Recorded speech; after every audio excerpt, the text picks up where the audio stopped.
Hello everyone, my name is Mickey and today I'll be walking you through an introduction into foam rolling. Grab your foam roller. You'll see here that I have a dense foam roller which is harder plastic and see-through. You can also find soft foam rollers on Amazon or your local fitness store. So we're going to start on our calves first, and it's important to remember the purpose behind foam rolling. This is designed to help increase blood flow, break up adhesions in the myofascia, and help soft tissues heal and align. So we're going to start by rolling the length of the calf, and I like to do a few sweeps all the way up and all the way down. And then we're searching for those spots of tension. And once you've found one, it's important to sit and hold, pressing down, maybe even stacking one ankle on top of the other to apply some downward pressure. And this helps to reset the signals from our brain to our body and our body to our brain. And this is the first step in breaking up those adhesions and creating a little bit more ease in our body. So once you've found that tight spot, press and hold. Spend some time breathing deeply and just kindly reminding your body that it's okay to relax and we're here to release tension. You can spend as much time as you need on each spot and be sure to dress both sides equally. If one side is a little tighter, you can always spend more time on these areas or come back to it after doing both sides. For example, I find that my right calf tends to hold a little more tension, so I'll start on the right, move to the left, and then sometimes come back to the right just to give it a little extra love and attention. And then you'll notice here in the video that my tight spot is different on both sides. So be sure to feel into your muscles and you decide where you're tight and where you're holding that tension, and that's where we want to press and hold. As you can see here, I'm rolling my ankle around and moving as the sensations in the leg change.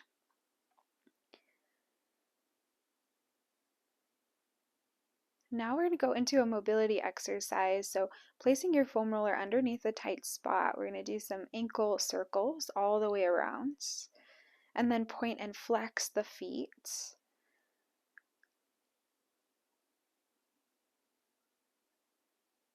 And finally, we're going to supinate and pronate. So scooping your pinky toe out to the side and then bringing your big toes in towards each other, scooping out to the side and then in towards each other. And this is great if you hold a lot of tension in your ankles and your feet. That little bit of movement is so good for realigning. Okay, let's move on. We'll address our quads next. So you want the foam roller lying kind of lengthwise on your mat, and then you're going to face the floor as if you're going to lay on your tummy, and then we're lining up that foam roller with our kneecap and gently using almost a plank position on the forearms. We're going to lean down and start to roll that entire length of the quad. So right above the knee, all the way up into the hip. And you just want to be tender and kind to yourself.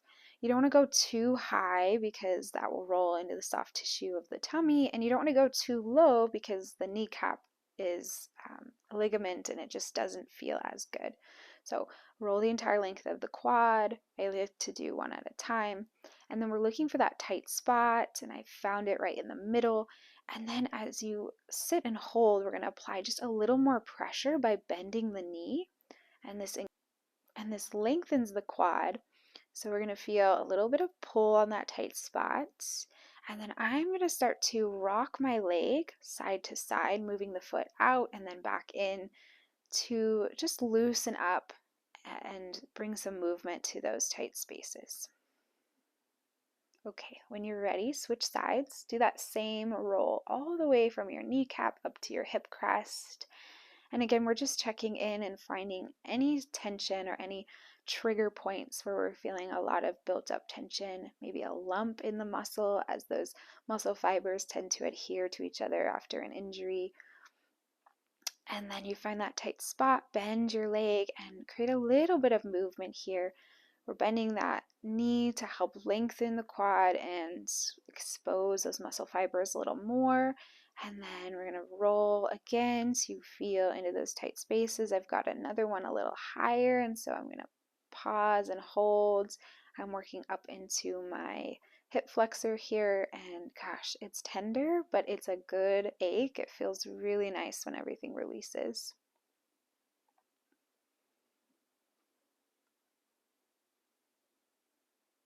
Okay, next it's time for the hamstring. So take a seat, tuck that foam roller underneath your sits bones.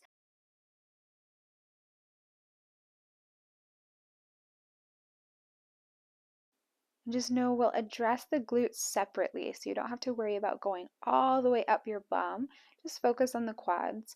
And for me personally, I find a little more tension to the outside. So you'll see I'm kind of leaning into it a little bit to get more the IT band and the outer hip and thigh. And this feels amazing. I don't feel a lot of lumps and bumps, so I'm just rolling across. But if you find a tight spot, just remember to pause and hold and keep your breath flowing. So often, when we're uncomfortable or stressed or in pain, we tend to hold our breath, and this just signals to our body that we need to be really aware and active, and it's not a great place for releasing tension. So, if you can keep breathing evenly, this will help a lot, I promise.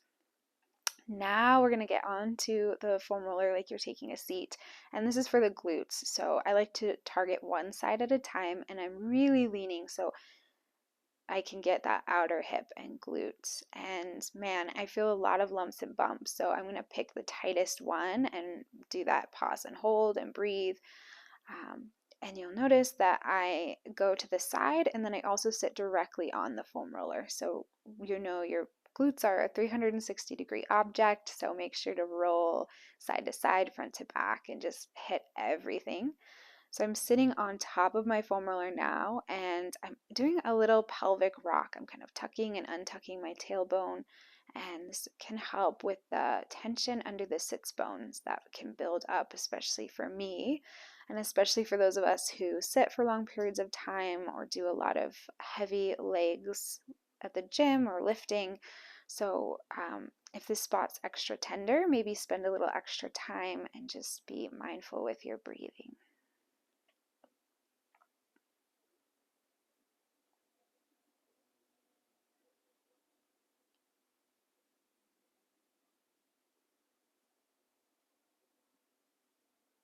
Now that I've addressed both sides, I'm going to cross my ankle over my knee and come into a figure four.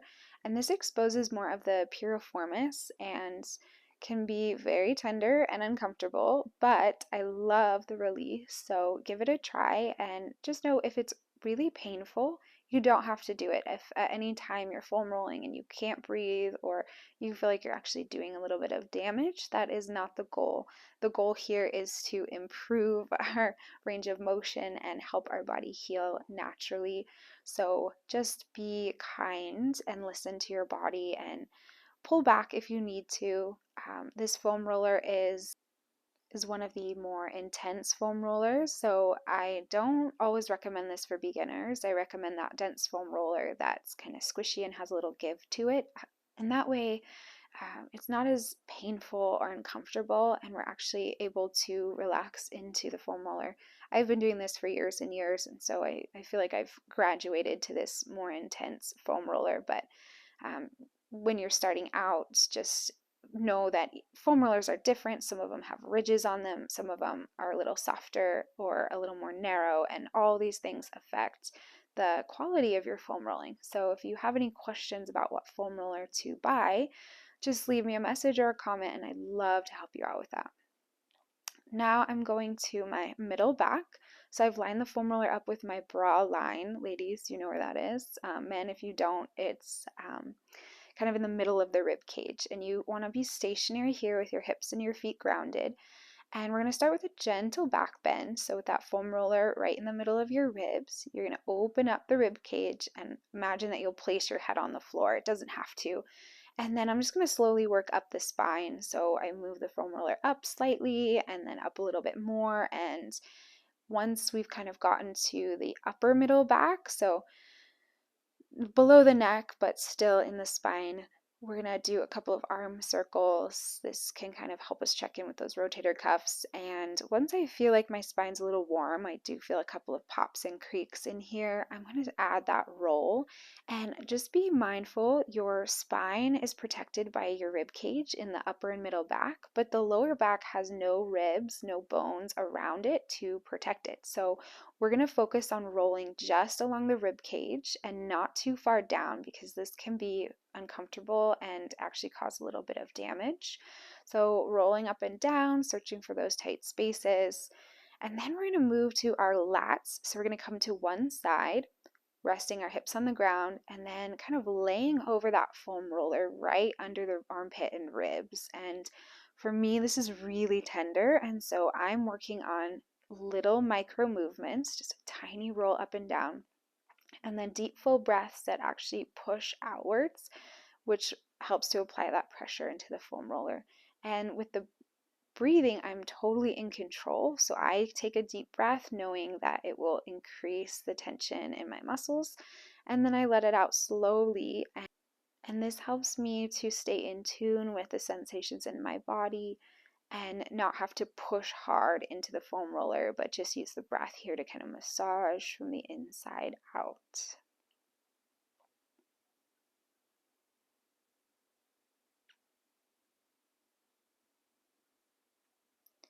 Now I'm going to foam roll my bicep and delt.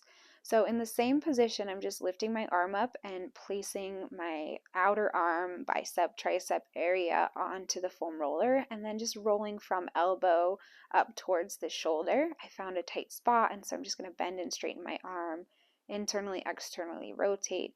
This little bit of movement is magic for working out those tight spots.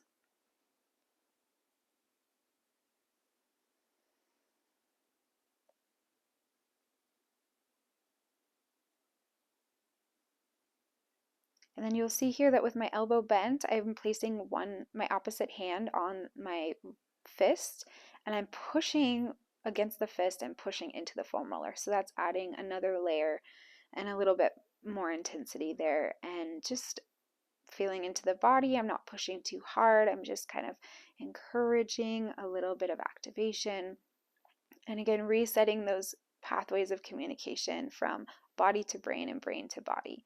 Sometimes we get caught in a pain loop where we've had an injury or something happened to the body that caused a little bit of damage. And as the body's healing, sometimes those nerves can stay in their painful spot, even if the injury is actually healing and becoming a little bit more repair, it can still feel like an injury. And so it's important to, at least for me, to foam roll because it helps my body reset.